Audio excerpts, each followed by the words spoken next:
पन्नपारिजाताय स्तोत्रवेत्रैकपाणये ज्ञानमुद्राय कृष्णाय ಗೀತಾಮೃತದುಹೇ ನಮಃ. ಬೆಟ್ಟದ ತುದಿಯಲ್ಲಿ ಪುಟ್ಟಿರುವ ವೃಕ್ಷ ನಾವೆಲ್ಲರೂ ಅನ್ನುವ ಒಂದು ವಿಷಯ ಇವತ್ತು ಇಟ್ಕೊಂಡಿದ್ದೀವಿ. ಇವಾಗ ಅದಕ್ಕೆ ಸರಿಯಾಗಿ ನೀವೆಲ್ಲರೂ ತಿಳಿದಿರುವಂತೆ ಈ ಪಂಕ್ತಿ ಕನಕದಾಸರ ಪ್ರಸಿದ್ಧವಾದ ಭಜನೆ ತಲ್ಲಣಿಸದಿರು ಕಂಡ್ಯ ತಾಳು ಮನವೇ ಅನ್ನುವುದರ ಪಂಕ್ತಿ ಇದು. ಅದನ್ನ ಒಂದು ಸ್ವಲ್ಪ ಕೇಳೋಣ.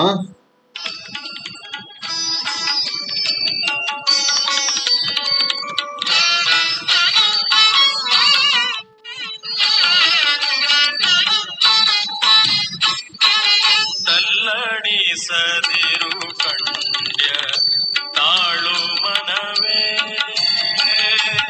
ತಲ್ಲಣಿಸದಿರು ಕಂಡ್ಯ ತಾಳು ಮನವೇ, ಎಲ್ಲರನು ಸಲಹುವನು ಇದಕ್ಕೆ ಸಂಶಯವಿಲ್ಲ, ಎಲ್ಲರನು ಸಲಹುವನು ಇದಕ್ಕೆ ಸಂಶಯವಿಲ್ಲ. ತಲ್ಲಣಿಸದಿರು ಕಂಡ್ಯ ತಾಳು ಮನವೇ, ತಲ್ಲಣಿಸದಿರು ಕಂಡ್ಯ ತಾಳು ಮನವೇ.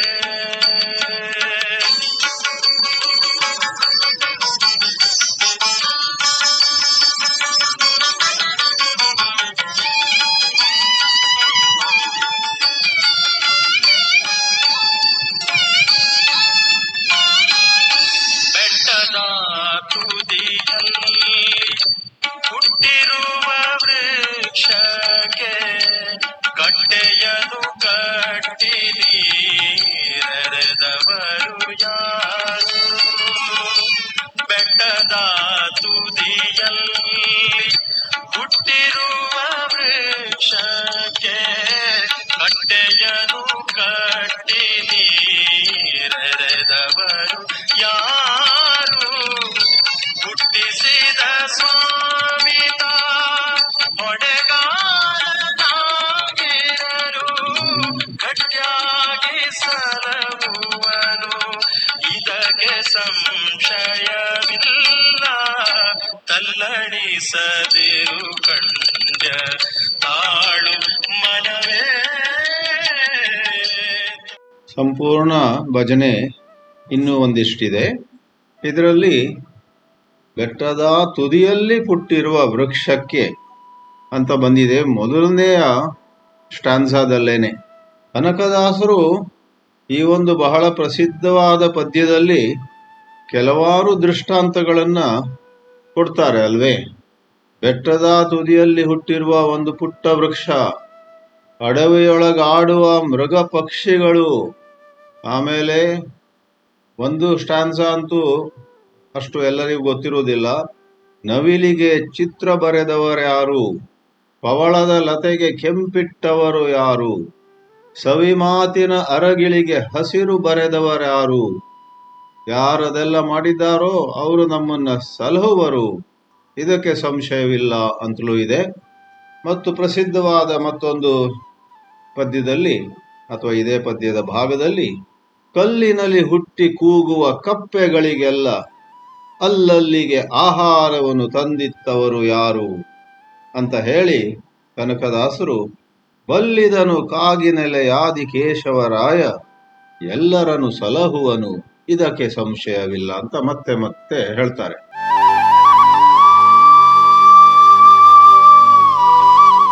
ಇವತ್ತು ನಾವು ಸ್ವಲ್ಪ ಮನನ ಮಾಡುವಂತ ಪಂಕ್ತಿ ಈ ಮೊದಲನೆಯ ಚರಣದಲ್ಲಿ ಬೆಟ್ಟದ ತುದಿಯಲ್ಲಿ ಹುಟ್ಟಿದ ವೃಕ್ಷಕ್ಕೆ ಅಷ್ಟನ್ನು ತಗೊಂಡಿದ್ದೀವಿ.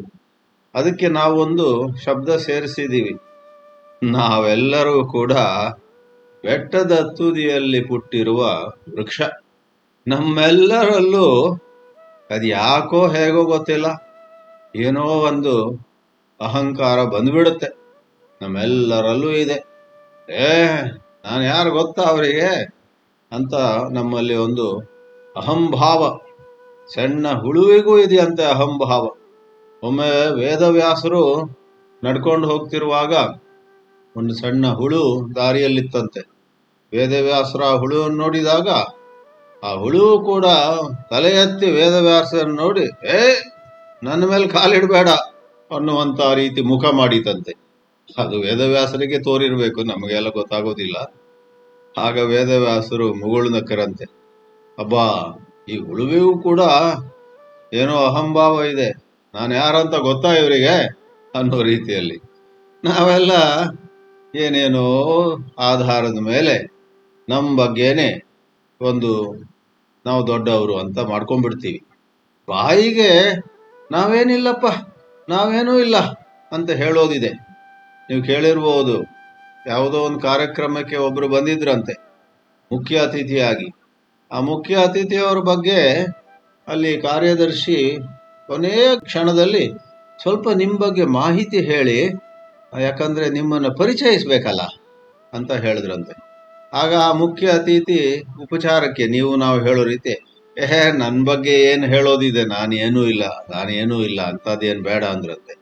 ಆ ಕಾರ್ಯದರ್ಶಿ ಆಮೇಲೆ ಮೈಕ್ ಹಿಡ್ಕೊಂಡು ಕಾರ್ಯಕ್ರಮ ಪ್ರಾರಂಭವಾಗುವಾಗ, ಇವತ್ತು ಮುಖ್ಯ ಅತಿಥಿಯಾಗಿ ಬಂದವ್ರ ಬಗ್ಗೆ ಏನು ಹೇಳಬೇಕು ಅಂದ್ರೆ ಅವ್ರು ಏನೂ ಇಲ್ಲ ಅಂತ ಹೇಳಿದ್ರಂತೆ. ಆಗ ಮುಖ್ಯ ಅತಿಥಿಯಾಗಿ ಬಂದವರಿಗೆ ಏನು ಸಿಟ್ಟು ಬಂತಂತೀರಾ? ಏನ್ರಿ ಅದು ಹಾಗೆ ಹೇಳ್ತೀರಾ ಅಂತ. ಆದ್ರೆ ಆ ಕಾರ್ಯದರ್ಶಿ ಹೇಳಿದ್ನಂತೆ, ನೀವೇ ಹೇಳಿದ್ರಲ್ಲ ನಾನು ನಿಮ್ ಬಗ್ಗೆ ಮಾಹಿತಿ ಕೊಡಿ ಅಂದಾಗ ನಾನೇನೂ ಇಲ್ಲ ಅಂತ. ಆ ಮುಖ್ಯ ಅತಿಥಿ ಬೇರೆ ಯಾರಲ್ಲ, ನಾವೆಲ್ಲರೂ ಆ ಮುಖ್ಯ ಅತಿಥಿಯೇ. ನಮ್ಮೊಳಗೆ ಉಪಚಾರಕ್ಕೆ ಅಯ್ಯೋ ನಾನೇನೂ ಇಲ್ಲ ಅಂತ ಹೇಳ್ಕೊಳ್ತೀವಿ ನಾವು. ಆದ್ರೆ ಒಳಗೊಳಗಿಂದ ಇಂಥ ಒಂದು ಪ್ರಾಮುಖ್ಯತೆ ನಮ್ಮ ಬಗ್ಗೆ ನಮ್ಗೆ ಇರುತ್ತಂದ್ರೆ ಕೇಳಬೇಡಿ. ಅದನ್ನು ವೇದಾಂತದಲ್ಲಿ ಹೇಗೆ ವಿವರಿಸ್ತೀವಂದ್ರೆ ಆಶ್ಚರ್ಯ ಇಲ್ಲ. ಆ ಪ್ರಕಾರವಾಗಿ ಭಾವನೆ ಇರುವಂತಹದ್ದಕ್ಕೆ ಯಾವ ಆಶ್ಚರ್ಯವೂ ಇಲ್ಲ. ಯಾಕಂದ್ರೆ ವೇದಾಂತದಲ್ಲಿ ಅಹಂ ಬ್ರಹ್ಮಾಸ್ಮಿ ಅಂತ ಮಹಾವಾಕ್ಯ ಇದೆ. ನಮ್ಮ ಸ್ವರೂಪದಲ್ಲಿ ನಾವು ಆ ಬ್ರಹ್ಮದಿಂದ ಒಂದು ಇಂಚು ಕೂಡ ದೂರ ಇಲ್ಲ. ಅದರಿಂದ ಆ ಸ್ವರೂಪದ ಒಂದು ಕಲ್ಪನೆ ಅದು ಹೇಗೋ ಈ ಜೀವಾತ್ಮದಲ್ಲಿ ಇದೆ. ಅದರಿಂದ ಪ್ರತಿಯೊಬ್ಬರೂ ಕೂಡ ತಮ್ಮನ್ನು ತಾವು ಬಹಳ ಪ್ರಮುಖ ಅಂತ ಭಾವಿಸ್ತಾರೆ. ಯಾಜ್ಞವಲ್ಕ್ಯರು ಬೃಹದಾರಣ್ಯಕೋಪನಿಷತ್ತಲ್ಲಿ ಹೇಳಿಲ್ವೇ, ತನ್ನ ಪತ್ನಿ ಮೈತ್ರೇಯಿಗೆ ಆತ್ಮನಸ್ತು ಕಾಮಾಯ ಸರ್ವಂ ಪ್ರಿಯಂ ಭವತಿ. ಈ ಪ್ರಪಂಚದಲ್ಲಿ ಏನೇ ಇರಲಿ ಯಾರೇ ಇರಲಿ ಎಲ್ಲವೂ ಕೂಡ ನಮಗೆ ಪ್ರಿಯ ಯಾವಾಗುತ್ತಂದ್ರೆ ಅವೆಲ್ಲವೂ ಕೂಡ ಅವುಗಳಲ್ಲಿ ಯಾವುದಾದ್ರೂ ನಮಗೆ ಅನುಕೂಲವಾಗಿದ್ರೆ, ನಮ್ಮನ್ನು ಸಂತೋಷಗೊಳಿಸುವಂತಹದ್ದಾಗಿದ್ರೆ ಆಗ ಅದು ಬಹಳ ಪ್ರಿಯವಾಗಿರುತ್ತೆ. ನಮಗೆ ಕೆಲಸಕ್ಕೆ ಬಾರ್ದಿದ್ದಾಗಿದ್ರೆ ಅದು ಎಷ್ಟೇ ದೊಡ್ಡದಿರಲಿ, ಅದು ಎಷ್ಟೇ ಮಹಿಮೆ ಉಳ್ಳದಿರಲಿ, ನಾವು ಅದನ್ನ ಲೆಕ್ಕಕ್ಕೆ ಹಾಕೊಳ್ಳೋದಿಲ್ಲ. ಆತ್ಮನಸ್ತು ಕಾಮಾಯ ಸರ್ವಂ ಪ್ರಿಯಂ ಭವತಿ. ಹಾಗಾದ್ರೆ ಇದು ಸ್ವಾಭಾವಿಕ ಸಹಜ ಅಂದ್ರೆ ಏನರ್ಥವಾಯ್ತು? ಇದರಲ್ಲಿ ದೋಷ ಇಲ್ಲ ಅಂತ ಬಂತ? ದೋಷ ಇದೆ. ದೋಷ ಹೇಗಿದೆ ಅಂತ ಹೇಳಿದ್ರೆ, ನಾನು ಬ್ರಹ್ಮ ಅನ್ನೋದು ಅದ್ವೈತ ಮತದ ಸತ್ಯ ಇದ್ದಿರಬಹುದು. ಆದರೆ ಇವಾಗ ನೀವು ನಿಮ್ಮಲ್ಲಿರುವ ದೇಹಾಭಿಮಾನವನ್ನು, ನಿಮ್ಮಲ್ಲಿರುವ ಸಂಪತ್ತಿನ ಬಗ್ಗೆ ಅಭಿಮಾನ, ನಿಮ್ಮಲ್ಲಿರುವ ಯೌವನದ ಬಗ್ಗೆ ಅಭಿಮಾನ, ಅಥವಾ ಯೌವನ ಕಳ್ಕೊಂಡವರೇ ಹೆಚ್ಚು ನಮ್ಮಲ್ಲಿ. ಇವಾಗ ಯೌವನ ಹೊರಟೋಗಿದೆ, ಆದರೆ ನಮ್ಮಲ್ಲಿ ಏನೋ ಒಂದು ಪ್ರತಿಭೆ ಇದೆ, ನಮ್ಮಲ್ಲಿ ಏನೋ ಒಂದಿದೆ. ಅದೇನೋ ಒಂದನ್ನ ಎಷ್ಟು ಗಟ್ಟಿಯಾಗಿ ಹಿಡ್ಕೊಂಡಿರ್ತೀವಂದ್ರೆ ಬಿಡೋದಿಲ್ಲ ನಾವು. ಆದ್ರಿಂದ ಈ ದೇಹ ಅಥವಾ ವ್ಯಕ್ತಿತ್ವವನ್ನ ನಾನು ಇದು ವ್ಯಕ್ತಿತ್ವ, ಈ ವ್ಯಕ್ತಿತ್ವ ಅಂತ ಭಾವಿಸುವುದನ್ನು ಬಿಡದೇನೆ ನಾವು ಮಹಾಮಹಿಮರು ಅಂತ ಭಾವಿಸಿದ್ರೆ ಅಲ್ಲೊಂದು ತಪ್ಪಿದೆ. ವೇದಾಂತ ಹೇಳುವಂತಹದ್ದು ಅಹಂ ಬ್ರಹ್ಮಾಸ್ಮಿ ಯಾವಾಗ ಸತ್ಯ ಗೊತ್ತೇ? ಯಾವಾಗ ನಮಗೆ ನಮ್ಮ ವ್ಯಕ್ತಿತ್ವದ ಹಿರಿಮೆಯನ್ನೂ ಗಣನೆಗೆ ತೆಗೆದುಕೊಳ್ಳದೆ, ಅಲ್ಲಿರುವ ಲೋಪದೋಷಗಳನ್ನೂ ಕೂಡ ಗಮನಕ್ಕೆ ತೆಗೆದುಕೊಳ್ಳದೆ, ಈ ಶರೀರ ಮನಸ್ಸು ಬುದ್ಧಿಗಳು ನನ್ನಲ್ಲಿ ಇವೆ, ಆದರೆ ನಾನು ಅವುಗಳಲ್ಲಿಲ್ಲ, ಈ ಶರೀರ ಮನಸ್ಸು ಬುದ್ಧಿಗಳಲ್ಲಿರುವಂತಹ ಪ್ಲಸ್ ಅಥವಾ ಮೈನಸ್ ನನಗೆ ತಟ್ಟುವುದಿಲ್ಲ, ಈ ವ್ಯಕ್ತಿತ್ವವು ನನ್ನಲ್ಲಿ ತೋರಿ ಬರುವಂತಹ ಒಂದು ಉಪಾಧಿ ಹೊರತು ನಾನು ಶುದ್ಧ ಚೈತನ್ಯ ಮಾತ್ರ, ನಾನು ಸಾಕ್ಷಿ ಮಾತ್ರ ಅನ್ನುವುದಾಗಿ ಒಂದು ಅರಿವಾದರೆ ಆಗ ಖಂಡಿತವಾಗಿಯೂ ನಾವು ನಮ್ಮ ಬಗ್ಗೆ ಒಂದು ಹಿರಿಮೆಯನ್ನು ಅನುಭವಿಸ್ಬೋದು, ಹೇಳ್ಕೊಳ್ಬೋದು. ವಿರೋಧಾಭಾಸ ಆಗಿರುವುದೆಲ್ಲಿ ಅಂದರೆ ನಾವು ಹಿಡ್ಕೊಂಡಿರೋದು ಕ್ಷಣ ಕ್ಷಣಕ್ಕೂ ನಶಿಸಿ ಹೋಗುತ್ತಿರುವಂತಹ ಈ ಶರೀರವನ್ನು. ಆದರೆ ನಮ್ಮ ಬಗ್ಗೆ ಭಾವನೆ ಮಾಡಿಕೊಂಡಿರೋದು ನಾವು ಅವಿನಾಶಿ ಅಂತ. ನಾವು ಅವಿನಾಶಿ ಸತ್ಯವೇ, ಆದರೆ ಆ ಚೈತನ್ಯ ಮಾತ್ರವಾಗಿ ನಾವು ಅವಿನಾಶಿ ಹೊರತು ಈ ಶರೀರವಾಗಿ ನಾವು ಅವಿನಾಶಿ ಅಲ್ಲ. ಬೆಟ್ಟದ ತುದಿಯಲ್ಲಿ ಹುಟ್ಟಿದ ವೃಕ್ಷಕ್ಕೆ ಅಥವಾ ಪುಟ್ಟಿದ ವೃಕ್ಷಕ್ಕೆ ಕಟ್ಟೆಯನ್ನು ಕಟ್ಟಿ ನೀರೆರೆದವರು ಯಾರು ಅಂತ ಎಷ್ಟು ಚಂದವಾಗಿ ಕನಕದಾಸರು ಬರೆದಿದ್ದಾರೆ. ಆ ಭಗವಂತ ಯಾವುದೋ ಬೆಟ್ಟದ ತುದಿಯಲ್ಲಿ, ಅಲ್ಲಿ ಬಹುಶಃ ಯಾರೂ ಹತ್ರ ಹೋಗ್ಲಿಕ್ಕಿಲ್ಲ. ಅಲ್ಲ, ಕೆಲವು ಹಕ್ಕಿಗಳು ಕೆಲವು ಪ್ರಾಣಿಗಳೆಲ್ಲ ಹೋದಾವು, ಆದರೆ ಮನುಷ್ಯರಂತೂ ಆ ಬೆಟ್ಟದ ತುದಿಗೆ ಯಾರು ಹೋಗ್ತಾರೆ? ಎಲ್ಲೋ ಅಪರೂಪಕ್ಕೆ ಯಾರೋ ಒಬ್ರು ಹೋದಾಗ ಅಂತ ಒಂದು ಯಾವುದೋ ಮೂಲೆಯಲ್ಲಿದ್ದಂತಹ ವೃಕ್ಷ ನಾವು ಅಂತ ಇಲ್ಲಿ ಸೂಚನೆ ಕೊಟ್ಟಿದ್ದಾರೆ. ಆದ್ದರಿಂದ ನಮ್ಮ ವೈಯಕ್ತಿಕವಾಗಿ ನಮ್ಮ ಬಗ್ಗೆ ಅಹಂಭಾವ ಇದ್ದರೆ ಅದನ್ನು ಈ ಒಂದು ಪಂಕ್ತಿಯ ಬೆಳಕಿನಲ್ಲಿ ನಾವು ಮತ್ತೆ ಪರಿಶೀಲಿಸಬೇಕು. ಈ ಅರ್ಜುನ ಕೂಡ ಕೃಷ್ಣನ ಜೊತೆ ಎಷ್ಟು ಭಾಳ ಇವನು ನಾವು ಸಮಾನರು ಅನ್ನುವ ರೀತಿಯಲ್ಲಿ ಭಾವಿಸ್ತಿದ್ದ. ಆದರೆ ವಿಶ್ವರೂಪ ದರ್ಶನದಲ್ಲಿ ಅರ್ಜುನನಿಗೆ ಎಂಥ ಒಂದು ಪೆಟ್ಟು ಬೀಳುತ್ತಂದ್ರೆ, ಆ ವಿಶ್ವರೂಪ ನೋಡಿದಾಗ ಅರ್ಜುನ ಕ್ಷಮೆ ಯಾಚನೆ ಮಾಡ್ತಾನೆ. ಗೀತೆಯಲ್ಲಿ ವಿಷ್ಣುವಿನ ಧ್ಯಾನಕ್ಕೆ ಅನುಕೂಲವಾಗಂತ ಕೆಲವು ಶ್ಲೋಕಗಳು ಸಿಗುವುದಿದ್ರೆ ಅದು 11ನೆಯ ಅಧ್ಯಾಯದಲ್ಲಿ. ಆ ವಿಶ್ವರೂಪವನ್ನು ನೋಡಿದ ಬಳಿಕ ನಮ್ಮ ಅರ್ಜುನ ಏನು ಹೇಳ್ತಾನೆ? 2 ಶ್ಲೋಕ ಹಾಡ್ತೀನಿ ನೋಡಿ. 41 ಮತ್ತು 42 ಶ್ಲೋಕಗಳಲ್ಲಿ ಭಗವದ್ಗೀತೆಯ 11ನೇ ಅಧ್ಯಾಯದಲ್ಲಿ ಸಖೇತಿ ಮತ್ವಾ ಪ್ರಸಭಂ ಯದುಕ್ತಂ ಹೇ ಕೃಷ್ಣ ಹೇ ಯಾದವ ಹೇ ಸಖೇತಿ ಅಜಾನತ ಮಹಿಮಾನಂ ತವೇದಂ ಮಯಾ ಪ್ರಮಾದಾತ್ ಪ್ರಣಯೇನ ವಾಪಿ. ಹೇ ಶ್ರೀಕೃಷ್ಣ, ನೀನು ನನ್ನ ಗೆಳೆಯ ಅಂದ್ಕೊಂಡ್ಬಿಟ್ಟಿದ್ದೆ. ಇವನು ಯಾರು? ಇವನು ಬೇರೆ ಏನಲ್ಲ, ನನ್ನ ಗೆಳೆಯ, ನನ್ನ ಫ್ರೆಂಡ್ ಇವನು, ಮತ್ತೇನಿಲ್ಲ. ರಸಭಂ ಯದುಕ್ತಂ, ಅದರಿಂದ ಯಾವ ಎಚ್ಚರಿಕೆ ಇಲ್ಲದೆ ಮಾತಾಡ್ಬಿಟ್ಟಿದ್ದೆ ಎಷ್ಟೋ ಬಾರಿ. ಹೇ ಕೃಷ್ಣ ಅಂತ ಎಷ್ಟೋ ಬಾರಿ ಕರೆದಿದ್ದೆ. ಏ ಯಾದವ ಬಾರೋ ಇಲ್ಲಿ ಅಂತ ಕರೆದಿದ್ದೆ. ಅಜಾನತಾ ಮಹಿಮಾನಂ, ನಿನ್ನ ಮಹಿಮೆಯನ್ನ ತಿಳಿಯದೆ ಹೀಗೆಲ್ಲ ಆಗೋಯ್ತು. ಪ್ರಮಾದಾತ್, ಬರೇ ಎಚ್ಚರಿಕೆ ತಪ್ಪಿದ್ರಿಂದ ಆಗಿದ್ದು. ಪ್ರಣಯೇನ, ಅಥವಾ ಒಂಥರ ಪ್ರೀತಿ ಭಾವ ಉಂಟಾಗಿ ವಿವೇಕ ಹೊರಟೋಯ್ತು. ಮತ್ತೆ ಎಷ್ಟೋ ಸಾರಿ ಅಂತೂ ನಿನ್ನನ್ನು ಅಪಮಾನವೂ ಮಾಡಿದ್ದೀನಿ, ನಾನು ನಿನ್ನನ್ನು ನಿರ್ಲಕ್ಷ್ಯ ಮಾಡಿದ್ದೀನಿ, ನಿನಗೆ ಬೇಕಾದಂತಹ ಗೌರವ ಕೊಡಲಿಲ್ಲ. ಯಚ್ಚಾವಹಾಸಾರ್ಥಂ ಅಸತ್ಕೃತೋಸಿ, ನಿನಗೆ ಕೊಡಬೇಕಾದ ಸತ್ಕಾರವನ್ನು ಕೊಡಲಿಲ್ಲ.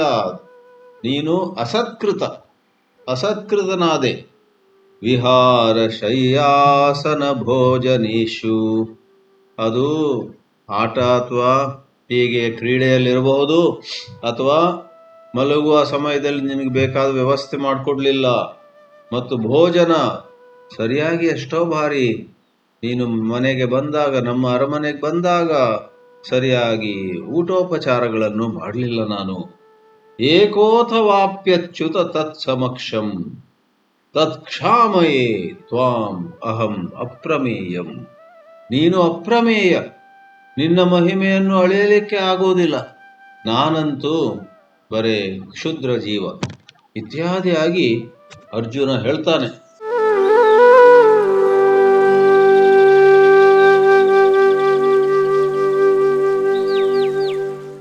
ಈ ಅರ್ಜುನ ಈ ಪ್ರಕಾರ ಮಾತಾಡುವ ಮೊದಲೇನೆ 33ನೇ ಶ್ಲೋಕದಲ್ಲಿ ಕೃಷ್ಣ ಹೇಳ್ತಾನೆ, ಮಯೈವೈತೆ ನಿಹತ ಪೂರ್ವಮೇವ. ಅರ್ಜುನ, ನೀನು ಇವರನ್ನೆಲ್ಲ ಕೊಲ್ಬೇಕಾಗಿಲ್ಲ. ಈ ಕೌರವರನ್ನೆಲ್ಲ ನಾನು ಕೊಂದಾಗಿದೆ. ನೀನು ಬರೇ ಹೆಸರಿಗೆ ನಿನ್ನ ಪಾತ್ರವನ್ನು ವಹಿಸು. ಮಯಾ ಏವ ಏತೆ ನಿಹತಾಹ ಪೂರ್ವಮೇವ, ಒಂದಾಗಿದೆ ಪೂರ್ವಮೇವ, ಮೊದಲೇನೆ. ನಿಮಿತ್ತ ಮಾತ್ರಂ ಭವಸವ್ಯ ಸಾಚಿನ್ ಅಂತ ಬಹಳ ಪ್ರಸಿದ್ಧವಾದ ಪಂಕ್ತಿ ಇದು. ನೀನು ಬರೇ ನಿಮಿತ್ತವಾಗು, ನೀನು ಬರೇ ನನ್ನ ಕೈಯಲ್ಲೊಂದು ಉಪಕರಣವಾಗು. ಒಮ್ಮೆ ಯಾರೋ ಒಬ್ರು ಒಳ್ಳೆ ಕವಿತೆ ಬರೆದ್ರಂತೆ. ಮರುದಿವಸ ಯಾವ ಪೆನ್ ಲೇಖನಿಯನ್ನು ಹಿಡ್ಕೊಂಡು ಅವ್ರು ಕವಿತೆ ಬರೆದಿದ್ರೋ ಆ ಕವಿತೆ ಎಲ್ಲರ ಹತ್ರ ಹೋಗಿ, ನಾನು ನಿನ್ನೆ ಬರೆದ ಕವಿತೆಯನ್ನು ಓದಿದ್ರಾ ಅಂತ ಲೇಖನಿ ಹೇಳ್ತಿತ್ತಂತೆ. ಈ ಕೃಷ್ಣ, ಆ ಲೇಖನಿಗೆ ಏನು ಗರ್ವ ನೋಡಿ. ಆ ಲೇಖನಿ, ಆ ಪೆನ್ಸಿಲ್, ಆ ಪೆನ್ ಬರೇ ಉಪಕರಣ ಅಲ್ವೇ?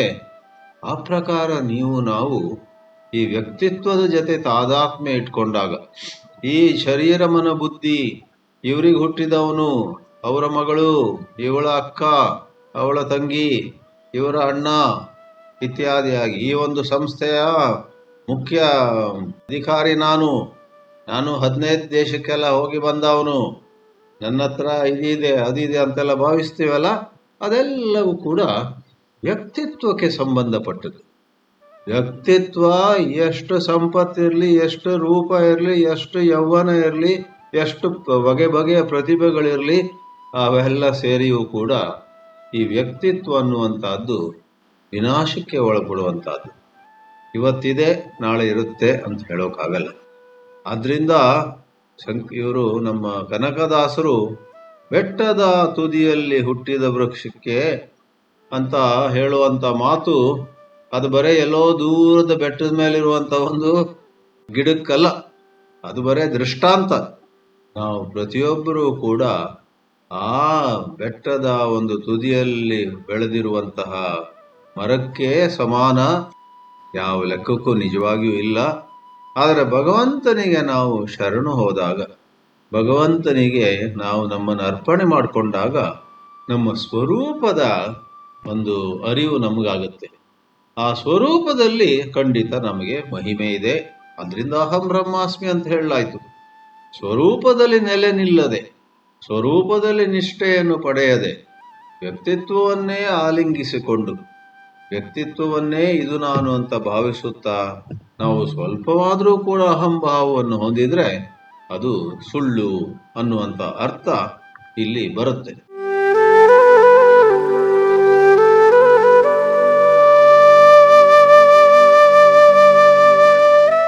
ಈ ಕೃಷ್ಣ ಭಕ್ತಿಯಲ್ಲಿ ಕನಕದಾಸರು, ಪುರಂದರದಾಸರು, ಉತ್ತರ ಭಾರತದಲ್ಲಿ ರಾಮನ ಭಕ್ತಿಯಲ್ಲಿ ತುಳಸಿದಾಸರು, ಮತ್ತೆ ಕೃಷ್ಣನ ಭಕ್ತಿಯಲ್ಲಿ ಸೂರದಾಸರು, ಮತ್ತೆ ಎಷ್ಟೋ ಮಂದಿ, ಮಹಾರಾಷ್ಟ್ರದಲ್ಲಂತೂ ಪಾಂಡುರಂಗ ವಿಠಲ ಅನ್ನೋದಾಗಿ ಅಲ್ಲಿಯ ಸಂತರು ತುಕಾರಾಮ್, ನಾಮದೇವ್, ಜ್ಞಾನೇಶ್ವರ್ ಅವರೆಲ್ಲರೂ ಕೂಡ ಮಹಾವಿಷ್ಣುವನ್ನ ಉದ್ದೇಶಿಸಿ ಬರೆದಿದ್ದಾರೆ. ಶಿವನ ಬಗ್ಗೆ ಬರೆದಿದ್ದಾರೆ ಭಕ್ತರು. ಸುಬ್ರಹ್ಮಣ್ಯ ಸ್ವಾಮಿಯ ಬಗ್ಗೆ ಎಷ್ಟೋ ಕಡೆಯಲ್ಲಿ ಬರೆಯಲಾಗಿದೆ. ಆ ದೇವರ ರೂಪಗಳು ಬೇರೆ ಬೇರೆ ಇರಲಿ, ಆದರೆ ಈ ಕೃಷ್ಣನ ಭಕ್ತಿಯನ್ನೇ ನಾವು ಆಶ್ರಯಿಸಿ ಇನ್ನೊಂದು ಉದಾಹರಣೆ ಕೊಡುವುದಿದ್ರೆ, ಸಂಸ್ಕೃತ ಭಾಷೆಯಲ್ಲಿ ರಾಜ ಕುಲಶೇಖರ ಬರೆದಿರುವಂತಹ ಮುಕುಂದ ಮಾಲೆ ಅತ್ಯಂತ ಶ್ರೇಷ್ಠವಾದ ಒಂದು ಕೃತಿ. 40ಕ್ಕಿಂತ ಸ್ವಲ್ಪ 2-3 ಹೆಚ್ಚಿರುವಂತಹ ಅಷ್ಟು ಶ್ಲೋಕಗಳಿರುವಂತಹ ಕೃತಿಯಲ್ಲಿ ಇವತ್ತಿನ ವಿಷಯಕ್ಕೆ ಸಂಬಂಧಿಸುವಂತೆ ನಾವು ಉದಾಹರಿಸಬಹುದಾದಂಥ ಮಾತು ಏನು ಗೊತ್ತೇ? ಅದರಲ್ಲಿ ಬರುತ್ತೆ, ಮುಕುಂದ ಮಾಲೆಯಲ್ಲಿ 30ನೇ ಶ್ಲೋಕದಲ್ಲಿ ರಾಜ ಕುಲಶೇಖರ ಏನು ಹೇಳ್ತಾನೆ? ಮಜ್ಜನ್ಮನ ಫಲಮಿದಂ ಮಧುಕೈಟ ಭಾರೇ ಮತ್ಪ್ರಾರ್ಥನೀಯ ಮದನುಗ್ರಹ ಏಷ ಏವ ತ್ವದ್ಭೃತ್ಯ ಭೃತ್ಯ ಪರಿಚಾರಕ ಭೃತ್ಯ ಭೃತ್ಯ ಭೃತ್ಯಸ್ಯ ಭೃತ್ಯ ಇತಿ ಮಾಂ ಸ್ಮರ ಲೋಕನಾಥ. ಸಂಸ್ಕೃತದಲ್ಲಿ ಭೃತ್ಯ ಅಂದ್ರೆ ಸೇವಕ. ಶ್ರೇಷ್ಠ ಭಕ್ತನಾದಂತಹ ಕುಲಶೇಖರ ಇಲ್ಲಿ ಹೇಳ್ತಾನೆ, ಹೇ ಲೋಕನಾಥ, ಹೇ ಲೋಕಗಳಿಗೆಲ್ಲ ಪ್ರಭುವಾದ ಕೃಷ್ಣನೇ, ದಯವಿಟ್ಟು ನನ್ನ ಅಹಂಕಾರವನ್ನು ನುಚ್ಚು ನೂರು ಮಾಡು. ನನ್ನನ್ನ ಯಾವ ರೀತಿ ಎಬ್ಬಿಸಬೇಕು ನೀನು ಅಂದ್ರೆ, ನೀನು ನನ್ನನ್ನು ಎಚ್ಚರಗೊಳಿಸಬೇಕು. ಆ ಎಚ್ಚರಗೊಳ್ಳುವಂತಾದ್ರ ಲಕ್ಷಣ ಏನು? ನೀನು ನನಗೆ ನನ್ನ ಬಗ್ಗೆ ನಿನ್ನ ಸೇವಕನಾಗಿ ನನ್ನನ್ನು ನೋಡುವಂತೆ ಅನುಗ್ರಹ ಮಾಡು. ಅಹಂ ತವ ಭೃತ್ಯ. ಆದರೆ ಈ ಶ್ಲೋಕದಲ್ಲಿ ಅಷ್ಟೇ ಹೇಳಿ ನಿಲ್ಲಿಸೋದಿಲ್ಲ, ಒಂದು ಹೆಜ್ಜೆ ಮುಂದೋಗ್ತಾರೆ. ಅಹಂ ತವ ಭೃತ್ಯಸ್ಯ ಭೃತ್ಯ, ನಿನ್ನ ಸೇವಕನ ಸೇವಕ ನಾನು. ಅಲ್ಲಿಯೂ ನಿಲ್ಲಿಸೋದಿಲ್ಲ ನೋಡಿ. ಈಗ ಇನ್ನೊಮ್ಮೆ ಆ ಎರಡನೇ ಭಾಗ ಶ್ಲೋಕದ ಉತ್ತರಾರ್ಧವನ್ನು ಹೇಳ್ತೀನಿ. ತ್ವದ್ಭೃತ್ಯ ಭೃತ್ಯ ಪರಿಚಾರಕ ಭೃತ್ಯ ಭೃತ್ಯ ಭೃತ್ಯಸ್ಯ ಭೃತ್ಯ ಇತಿ ಮಾಂ ಸ್ಮರ ಲೋಕನಾಥ. ಭೃತ್ಯ ಶಬ್ದವನ್ನು 6 ಸಾರಿ, ಮಧ್ಯದಲ್ಲಿ ಪರಿಚಾರಕ ಅನ್ನುವ ಶಬ್ದವನ್ನು 1 ಸಾರಿ. ಅದು ಅಲ್ಲಿ ಛಂದಸ್ಸಿನ ವ್ಯವಸ್ಥೆಗೋಸ್ಕರ ಭೃತ್ಯ ಶಬ್ದವನ್ನು ಒಂದು ಕಡೆ ಪರಿಚಾರಕ ಅನ್ನುವ ಶಬ್ದದಿಂದ ಸಬ್ಸ್ಟಿಟ್ಯೂಟ್ ಮಾಡಿದ್ದಾರೆ. ಅದು ಕೂಡ ಭೃತ್ಯ ಶಬ್ದದ ಪರ್ಯಾಯ ಪದ, ಸಮಾನಾರ್ಥಕ ಪದ. ಅಂದ್ರೆ ಏನರ್ಥ? ನಾನು ನಿನ್ನ ಸೇವಕ ಎಂದು ಹೇಳುವಷ್ಟು ಯೋಗ್ಯತೆ ಇಲ್ಲ. ನಿನ್ನ ಸೇವಕನ ಸೇವಕನ 2 ಸಾರಿ ಆಯಿತು, ಸೇವಕನ 3, ಸೇವಕನ 4, ಸೇವಕನ 5, ಸೇವಕನ 6, ಸೇವಕನಾಗಿ ನನ್ನನ್ನು ನೋಡು. ಭೃತ್ಯಸ್ಯ ಭೃತ್ಯ ಪರಿಚಾರಕ ಭೃತ್ಯ ಭೃತ್ಯ ಭೃತ್ಯಸ್ಯ ಭೃತ್ಯ ಇತಿ ಮಾಂ ಸ್ಮರ ಲೋಕನಾಥ. ಬಹಳ ಚಂದವಾಗಿ ಹೇಳಿರುವಂಥ ಮಾತು. ಅಧ್ಯಾತ್ಮದಲ್ಲಿ ನಾವು ಯಾವ ರೀತಿ ಮೆರೆದಾಡ್ಲಿಕ್ಕೋಸ್ಕರ ಹೊರಟಿರುವುದಿಲ್ಲ. ಅಧ್ಯಾತ್ಮದಲ್ಲಿಯೂ ಕೂಡ ನಾವು ಮೆರೆದಾಡ್ಲಿಕ್ಕೆ ಹೊರಟ್ರೆ ಅದರಷ್ಟು ದೊಡ್ಡ ಭ್ರಾಂತಿ ಬೇರೆ ಏನೂ ಇಲ್ಲ. ಜಗತ್ತಿನಲ್ಲಿ, ಪ್ರಾಪಂಚಿಕತೆಯಲ್ಲಿ ಸಂಪತ್ತು, ಪ್ರತಿಭೆ, ರೂಪ, ಯೌವನ, ಏನೇನೋ ರೀತಿಯಾದ ಜ್ಞಾನ, ನನಗದು ಗೊತ್ತಿದೆ, ನಿಮ್ಗೆ ಗೊತ್ತಿದೆ ಯಾವುದೋ, ನಾನು ಇದು ಮಾಡ್ತೇನೆ, ನೀವು ಮಾಡೋಕ್ಕಾಗುತ್ತಾ ಇತ್ಯಾದಿಯಾಗಿ ನಾವು ಪಾಪ ಏನು ಮಾಡೋದು. ನಮ್ಮ ಶಿಕ್ಷಣ ವ್ಯವಸ್ಥೆಯಲ್ಲಿ ಸಣ್ಣ primary ಕ್ಲಾಸಿಂದೇ ನಮಗದನ್ನು ಹೇಳ್ಕೊಟ್ಬಿಡ್ತಾರೆ.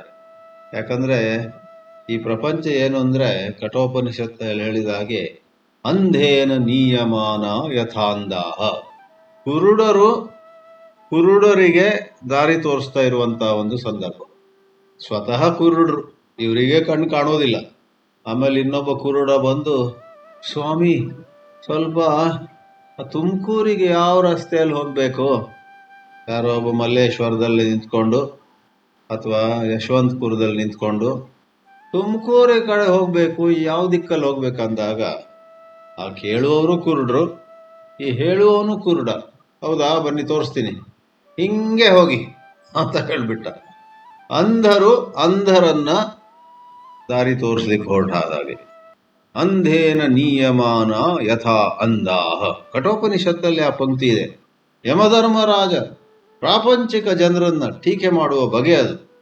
The blind leading the blind ಅಂತ ಹೇಳ್ತೇವಲ್ಲ ಇಂಗ್ಲಿಷ್ನಲ್ಲಿ, ಆ ಪ್ರಕಾರವಾಗಿ ಆ ರೀತಿಯಲ್ಲಿ ನಮಗೆ ಏನೋ ಒಂದು ನಮ್ಮಲ್ಲಿದ್ದಾಗ ಅದು ಇರಬಾರ್ದಂತಿಲ್ಲ.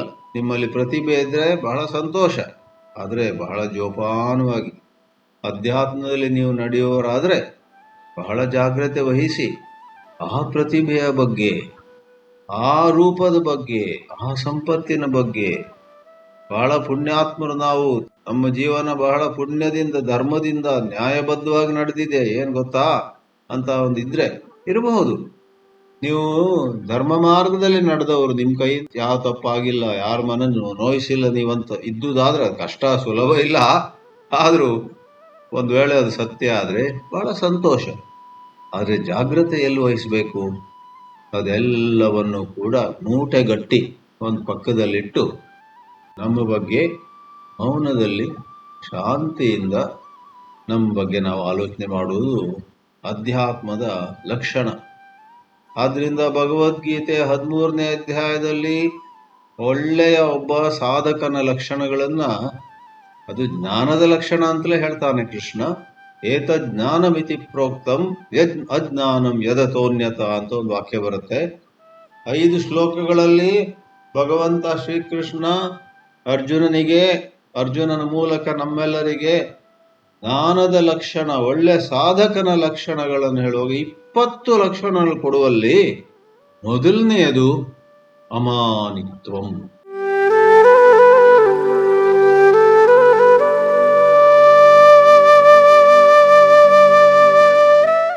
ಜ್ಞಾನಿತ್ವ ಅಂದರೆ ನಮ್ಮ ಬಗ್ಗೆ ನಾವು ತುಂಬ ಆಲೋಚನೆ ಮಾಡುವಂಥದ್ದು, ನಾವು ದೊಡ್ಡವರು ಅಂತ. ಯಾವುದೋ ಒಂದು ಲೆಕ್ಕದಲ್ಲಿ ನಮ್ಮೂರಿನಲ್ಲಿ ನೀನೇನು ದೊಡ್ಡ ಸಂಗತಿಯಾ ಅಂತ ಕೇಳ್ತಾರೆ. ಸಂಗತಿಯಾ ಅಂತ, ಏನೇನು ಇವನೊಬ್ಬ ದೊಡ್ಡ ಸಂಗತಿ ಅಂತ ಅದೊಂದು ಹೇಳುವ ಬಗೆ ಇದೆ. ಅದು ಮೈಸೂರು ಬೆಂಗಳೂರು ಕಡೆ ಇದೆಯೋ ಇಲ್ವೋ ಗೊತ್ತಿಲ್ಲ. ನಮ್ಮ ಉಡುಪಿ ಕುಂದಾಪುರ ಕಡೆಯಲ್ಲಿ ಅವನು ದೊಡ್ಡ ಸಂಗತಿ ಅಂದ್ಕೊಂಡಿದ್ದಾನ ಹೇಳ್ತಾರೆ, ಸಂಗತಿ. ಆ ಕೃಷ್ಣ ಹೇಳ್ತಾನೆ, ಯಾರಾದರೂ ತಮ್ಮ ಬಗ್ಗೆನೇ ನಾನು ದೊಡ್ಡ ಸಂಗತಿ ಅಂತ ಭಾವಿಸಿದ್ರೆ ಅದು ಅಜ್ಞಾನದ ಲಕ್ಷಣ. ಅಜ್ಞಾನಂ ಯದ್ ಅತಃ ಅನ್ಯಥಾ ಏತಜ್ಞಾನ ಲಕ್ಷಣಂ ಏತಜ್ಞಾನಮಿತಿ ಪ್ರೋಕ್ತಂ ಅಜ್ಞಾನಂ ಯದತೋನ್ಯಥಾ. ಆದ್ದರಿಂದ ಬೆಟ್ಟದ ತುದಿಯಲ್ಲಿ ಹುಟ್ಟಿದ ವೃಕ್ಷವು ನಾವು. ನಮ್ಮ ಅಜ್ಞಾನದಿಂದ ಆವರಿಸಲ್ಪಟ್ಟಂತಹ ಮನಸ್ಸು ನಮಗೆ ನಮ್ಮ ಬಗ್ಗೆನೇ ಏನೇನೋ ಕಲ್ಪನೆಗಳನ್ನು ಕೊಡಬಹುದು. ಆ ಕಲ್ಪನೆಗಳಿಗೆ ನಾವು ಮಾರು ಹೋಗದೆ ಅಧ್ಯಾತ್ಮ ದೃಷ್ಟಿಯಿಂದ ನಾವೊಂದು ದೇವರ ಕೈಯಲ್ಲಿರುವ ಉಪಕರಣ. ಈ ಉಪಕರಣವನ್ನು ಒಂದು ಒಳ್ಳೆ ರೀತಿಯಲ್ಲಿ ಇಟ್ಕೊಳ್ಳೋಣ. ದೇವರು ನಮ್ಮಿಂದ ಏನು ಮಾಡಿಸ್ಬೇಕೋ ಅದು ಮಾಡಿಸುವಂತೆ, ಅದು ನನ್ನಿಂದ ಆಗುವಂತೆ ನಡೆಸಿಕೊಡ್ಲಿ. ನನ್ನ ಕೆಲಸ ಒಂದೇ, to be of service to God in his work. Charity begins at home. ಪ್ರಾರಂಭದಲ್ಲಿ ನಮ್ಮ ಮನೆಯಲ್ಲೇ, ನಮ್ಮ ಕುಟುಂಬದಲ್ಲೇ, ನಮ್ಮ ಸಂಸ್ಥೆಯಲ್ಲೇ. ದೊಡ್ಡ ಸಂಸ್ಥೆ ಇರ್ಬೋದು ಅಥವಾ ಚಿಕ್ಕ ಸಂಸ್ಥೆ ಇರ್ಬೋದು, ಬಿಗ್ ಆರ್ಗನೈಸೇಷನ್ ಅಥವಾ ಸ್ಮಾಲ್ ಆರ್ಗನೈಸೇಷನ್, ದೊಡ್ಡ ಕುಟುಂಬ ಅಥವಾ ಚಿಕ್ಕ ಕುಟುಂಬ, ಗಂಡ ಹೆಂಡತಿ ಇಬ್ಬರು ಮಕ್ಕಳಷ್ಟೇ, ಹಾಗೂ ಇರ್ಬೋದು. ಅದು ದೊಡ್ಡದಿರಲಿ ಚಿಕ್ಕದಿರಲಿ, ಅಧ್ಯಾತ್ಮದಲ್ಲಿ ಅದು ಲೆಕ್ಕಕ್ಕಿಲ್ಲ. ದೊಡ್ಡದಾಗಲಿ ಚಿಕ್ಕದಿರಲಿ, ನಾವು 4 ಜನರ ಜೊತೆ ಪ್ರತಿದಿನ ವ್ಯವಹಾರ ಮಾಡ್ತಿರ್ಬೋದು, 400 ಜೊತೆ 4000 ಜನರ ಜೊತೆ ಮಾಡ್ತಿರ್ಬೋದು. ಸಂಖ್ಯೆ ಮುಖ್ಯವಲ್ಲ. ನಾವು ಯಾರ ಜೊತೆ ವ್ಯವಹಾರ ಮಾಡ್ತೀವೋ ಅವರೆಲ್ಲರ ಜೊತೆ ಒಳ್ಳೆ ಸಂವೇದನಶೀಲತೆಯಿಂದ ಅವರೆಲ್ಲರಿಗೆ ಹಿತವನ್ನು ಉಂಟು ಮಾಡುವ ರೀತಿ ಭಗವಂತನ ಕೈಯಲ್ಲಿ ನಾವು ಒಂದು ಉಪಕರಣ ಆಗಲಿಕ್ಕೆ ಹೊರಡಬೇಕು ಅಂತ ಅದ್ಭುತವಾದ ಒಂದು ಮಾನವೀಯ ಮೌಲ್ಯವನ್ನ ಕನಕದಾಸರು ಈ ಪಂಕ್ತಿಯಲ್ಲಿ ಹೇಳ್ತಾರಂದ್ರೆ ಅತಿಶಯೋಕ್ತಿ ಆಗುವುದಿಲ್ಲ. ಬೆಟ್ಟದ ತುದಿಯಲ್ಲಿ ಹುಟ್ಟಿರುವ ವೃಕ್ಷಕ್ಕೆ ಕಟ್ಟೆಯನ್ನು ಕಟ್ಟಿ ನೀರೆರೆದವರು ಯಾರೋ, ಹುಟ್ಟಿಸಿದ ಸ್ವಾಮಿತಾ ಹೊಣೆಗಾರನಾಗಿರಲು ಗಟ್ಟಿಯಾಗಿ ಸಲಹುವನು, ಇದಕ್ಕೆ ಸಂಶಯವಿಲ್ಲ. ಕಲ್ಲಣಿಸದಿರು ಕಂಡ್ಯ ತಾಳು ಮನವೇ. ಎಷ್ಟು ಅದ್ಭುತವಾದ ಒಂದು ಭಜನೆ.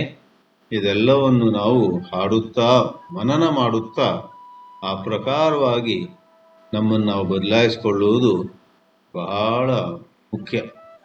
ನಾವು ಅಧ್ಯಾತ್ಮವನ್ನು 4 ಜನರಿಗೆ ಹೇಳ್ತಿರಬಹುದು ಅಥವಾ 4 ಜನರಿಂದ ಅಧ್ಯಾತ್ಮವನ್ನು ಕೇಳ್ತಿರಬಹುದು.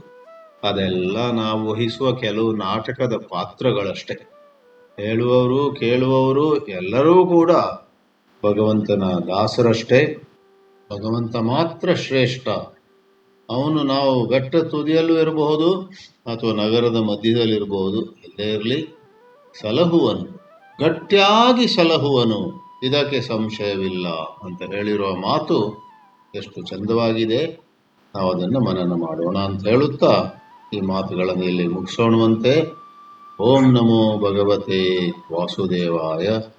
ಓಂ ಶ್ರೀ ಲಲಿತಾಂಬಿಕಾಯೈ ನಮಃ.